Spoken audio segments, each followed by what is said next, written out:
Hi, Grade 4. You're now listening to Chapter 26 of The People of Sparks. It is called The Weapon.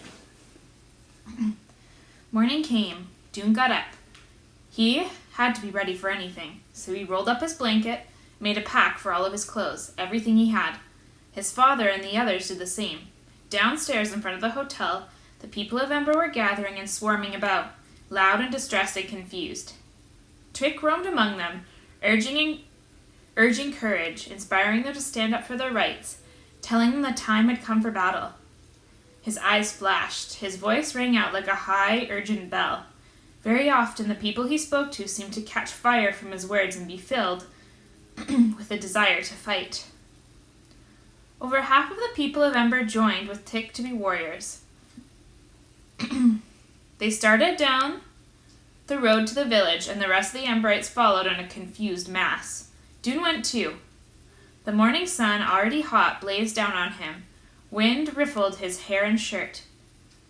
His mind was in turmoil, his heart thudding like a fist in his chest. Tick and his warriors, carrying their towel racks,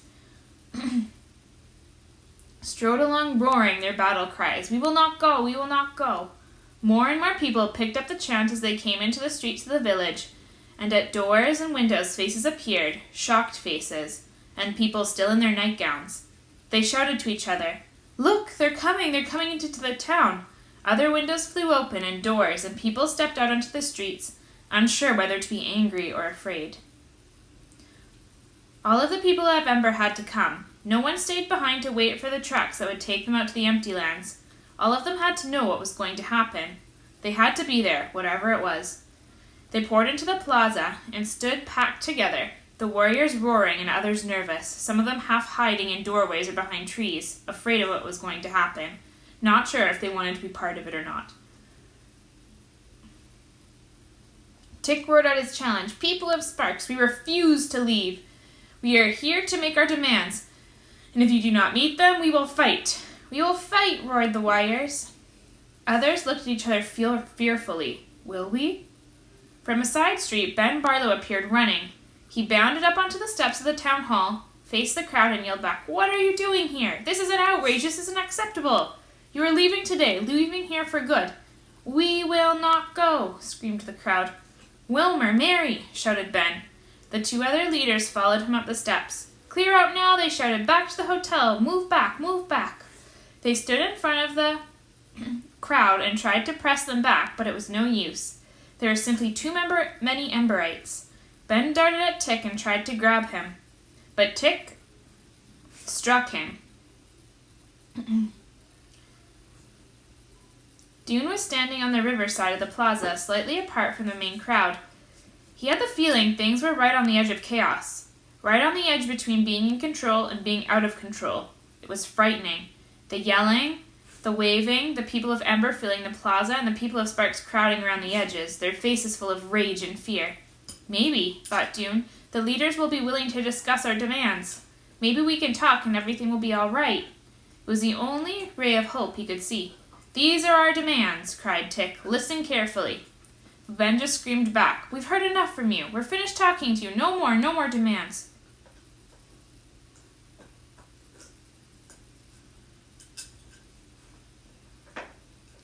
And when he heard that, Dune felt a jolt of fury. It launched him into action. He sprang up onto the bench next to him and shouted at the top of his lungs at Ben, "At least listen!" That drew the attention of Chugger, who was standing near him. He lunged at Dune, but Dune leapt away. He heard Ben's voice, "Catch that boy!" Angry faces turned towards him. Arms reached out to grab him. He ducked and swerved and wove his way along the edge of the crowd, and as soon as he was clear, he ran. But he didn't go far. He had to stay close to the plaza. He had to know what was happening.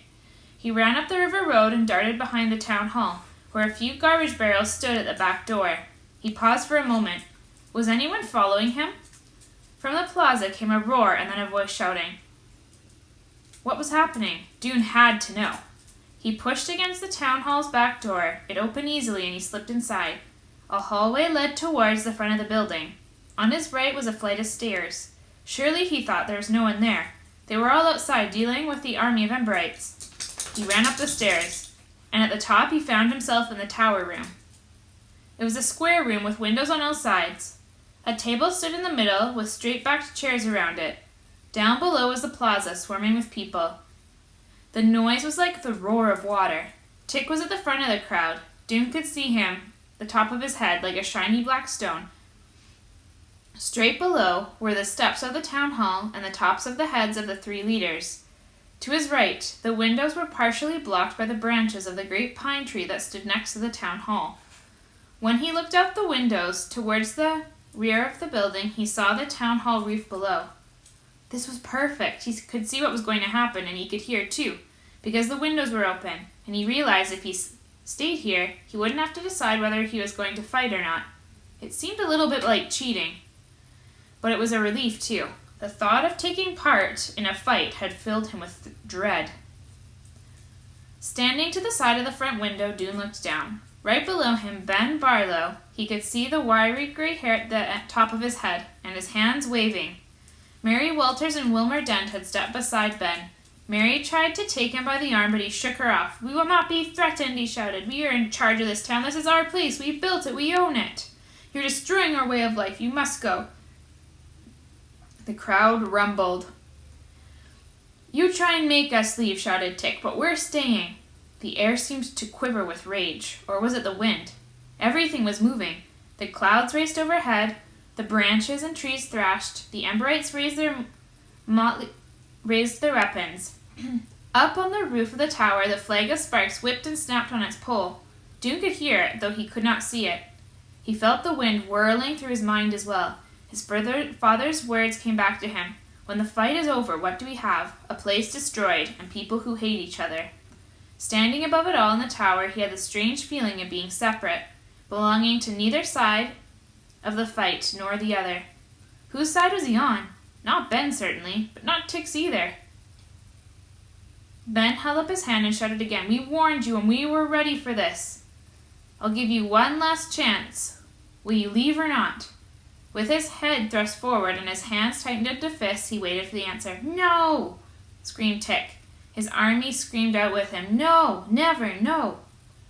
Ben dashed to the door of the town hall. Wilmer went with him, and together they darted inside.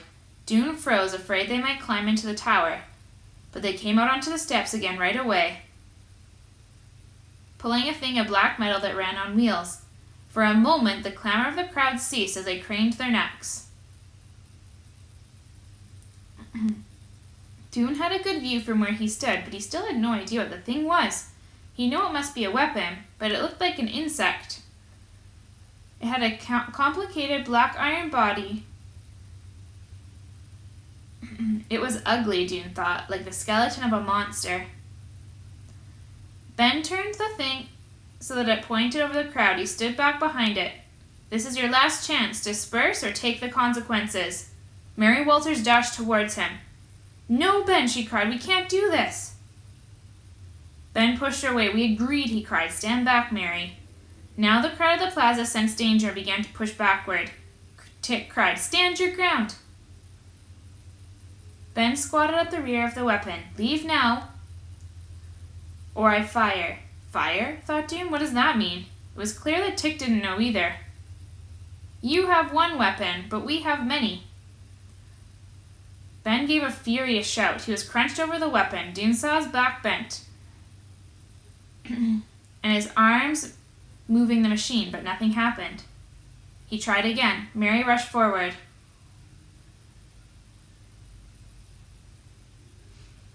And the weapon, in a harsh machine voice, began to chatter. Brrr. It went, turning its snout back and forth. People in the crowd began to scream.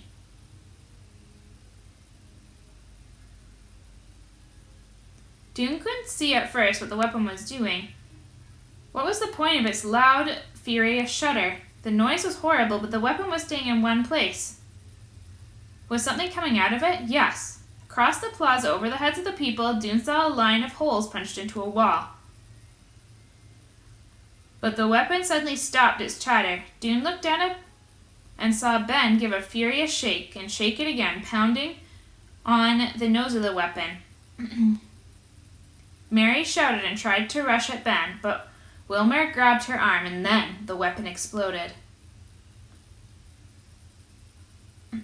No chatter this time, just a spurt of fire that shot and knocked Ben flat on his back and toppled the weapon over so that it stood on its nose. This made the fire shoot straight upward, a column of bright orange, scattering sparks, reaching towards the branches of the pine trees that hung over the steps. From his place in the tower, Dune watched horrified. Where was his father? Where was Lena? The building would... Below him, the pine tree was on fire. The building would be on fire, too, in a minute. Smoke was already curling through the windows. He had to get out. And that was when he heard a scream, not from the plaza below, but from somewhere above him. A bird? An animal? Dune heard someone cry, "The tree! Up in the tree! Someone's there!" Dune was at the door, ready to flee down the stairs, but he heard the scream again and it sounded close. He darted back into the tower and ran to the window that faced the tree. The lower branches of the pine tree were a mass of flames. He could hear their rush and roar as the fire raced among the dry needles. When he turned his gaze upward, he saw what the screaming was about. A boy was clinging to a branch a little higher than the roof tower, hugging the trunk of the tree and crying in fear. Kenny? Dune thought, was it? He couldn't tell for sure, but he knew he couldn't leave anyone there. Maybe somehow he could get through the window. He opened it as far as he could. It was the kind of window that swung out on hinges, and then he grabbed one of the chairs from around the table. Holding it by its back, he thrust the chair out the window as far as he could. "Climb down," he shouted to the boy in the tree. "Climb down quick." The boy saw him, and with a start, Dune realized who it was. It wasn't Kenny at all. It was Torin, the one who had started so much trouble, the one who had pointed a lying finger at Dune. For one furious second, Dune felt the urge to leave Torin and get himself out of the tower as fast as he could, but he pushed that thought away and shouted louder, "Hurry, get down here!" Torin clambered through the branches, down towards the flames beneath him. When he was opposite the tower window, he was still too far to reach the legs of the chair. "Jump!" Dune yelled. "Jump and catch the chair of the legs, I'll pull you in." "Jump!" screamed Dune. The smoke was pouring into the tower room now. "Hurry, you can do it!" A gust of wind, the flames leapt. Now the branches just below Torin's feet were blazing, and suddenly he made up his mind. Dune could see the moment of decision in his face. He clamped his lips tight, he fastened his gaze to the chair dangling out the window, and then he pushed himself away from the trunk with his hands and flung himself towards the tower. His hands caught the rung between the chair legs, and Dune's whole body yanked forward. He almost lost his grip on the chair, but not quite. "Hang on," he yelled. With all of his strength, he hauled the chair upward, and when Torin's hands were within reach, he grabbed one of them, and then both of them, letting the chair topple back into the room. One last heave, and Torin was in the tower room, shaking so violently he could hardly stand. "Now," said Dune, "let's go." He headed for the door. Over the sill of the window, Torin had just come through, crept a row of flames coming towards them. End of chapter 26.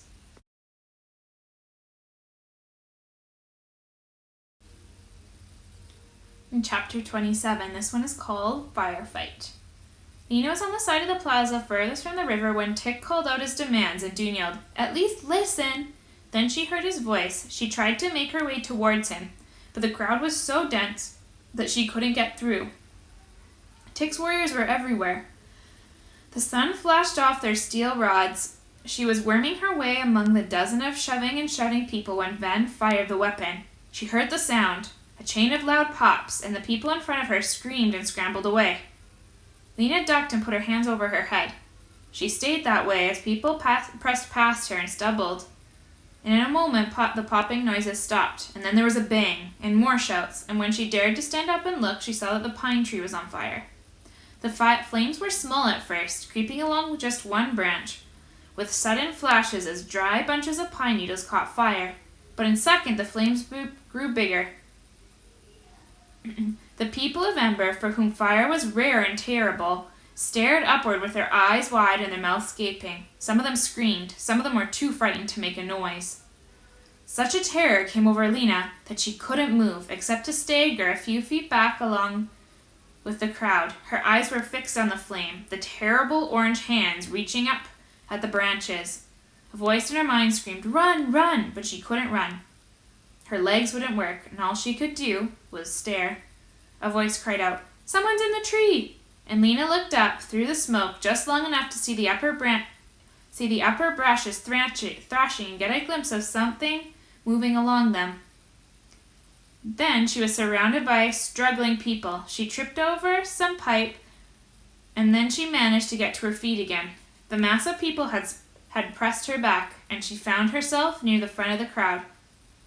On the steps of the town hall, she saw Ben lying motionless. Sprawled on his back, Wilmer bent over him, and Mary Waters shouted, "Fire truck, fire truck!" The fire had leapt from the pine tree to the town hall. That's when Lena heard a wild laugh from behind her. "Let it burn!" She recognized the voice. It was Tick. Others took up the cry, and they shouted along with him. The people of Ember were packed together at the far south end of the plaza, as far from the town hall and the fire as they could get. A few ran into the streets to get away, but most of them waited to see what was going to happen. They stayed at a safe distance, hovering between terror and fascination, and watched as the flames streaked up the sides of the tower. The people of Sparks were running in all directions. Shopkeepers grabbed buckets and filled them with water, and they flung the water into the air and then stood with empty buckets, watching. The 2 fire trucks arrived, their driver standing up and lashing the oxen to make them go faster. Water sloshed from the big barrels on the truck beds. As soon as the truck stopped, people jumped up onto them, grabbed buckets, and began dipping buckets in the water. "Fire line, fire line," the cry went up, and the villagers, who must have practiced this many times, formed straggling lines stretching out to the fire from the truck at the edge of the plaza. Burning twigs broke from the pine tree and blew in the wind, and new fires started here and there. People in the fire lines flung water in all directions. But for the few flames each bucket of water doused out, it seemed 10 new ones sprang up. Lena's heart was beating so fast it drowned out all her thoughts. She wanted to run and get away, but something paralyzed her. Part of it was fear of the fire. Part of it was fear of something else. Fear of an idea that was trying to come to the surface in her mind. She didn't want to hear it again. "Pay attention," a voice whispered to her. She tried to push it away. Faster and faster, the people in the trucks dipped the buckets into the barrels, dipped and filled, and handed the buckets to the next one in the line, who passed them along from hand to hand. The last person in the line, the one standing nearest the flames, flung the water, which hissed and steamed and put out the flames. Tick and his warriors, along with the rest of the people, watched all of this, as if it were frightening but fascinating. Tick and a few others cheered, but most people just gazed, goggle-eyed, as the flames blackened the town hall. When the wind blew, sparks flew at them, and they shrieked and pressed back further. Lena scanned the crowd. Where was Dune? Where was Mrs. Murdo? She didn't see either of them. She could hardly see anything. Smoke filled the air. All she could see was a shadowy mass of people. Only the flames were bright. Lena stayed where she was. She felt as if she were being gripped by 2 large hands. One pulled her backward away from the fire, back towards the streets of the town, through which she could run to safety. The other one pulled her forward into the danger, urging her to do what she suddenly knew was right. It was the good thing.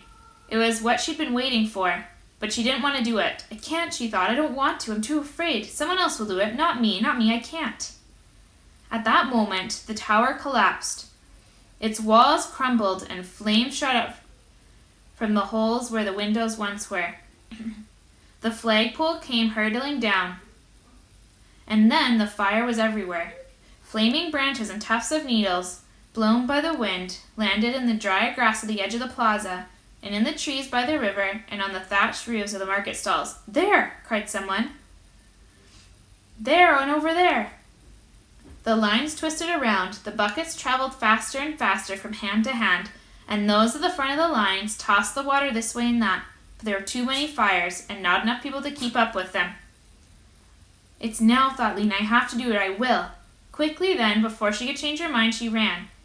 She ran with a hammering heart, with her head down and her fists in her hands. She ran as if she were fighting a powerful wind out across the plaza by herself, and when she reached the nearest bucket line, she pushed her way in. "Traitor!" shrieked a voice behind her. It was Tick's voice. That voice, like a cutting blade. Lena heard it, but she paid no attention. "Traitor! Traitor!" Tick cried again, and the warriors echoed him.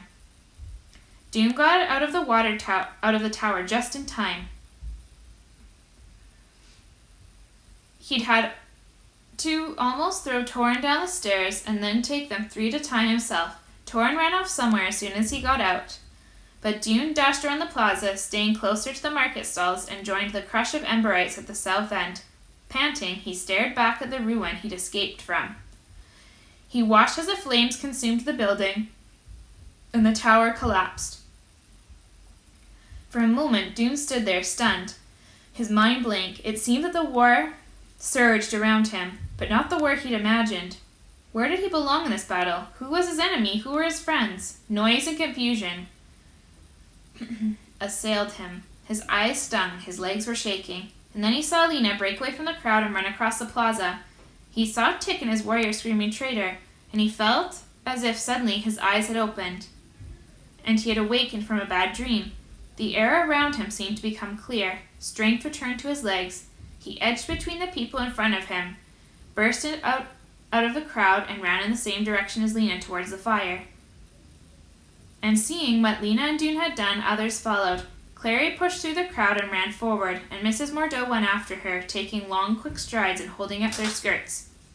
Then came the Hoover sisters, and Doom's father, and fragile Miss Thorne, and 5 more people, and 3 more after that. They ran with their hands before their mouths and over their heads, shielding themselves from the smoke and falling embers. And they added themselves to the bucket brigade and began hauling water.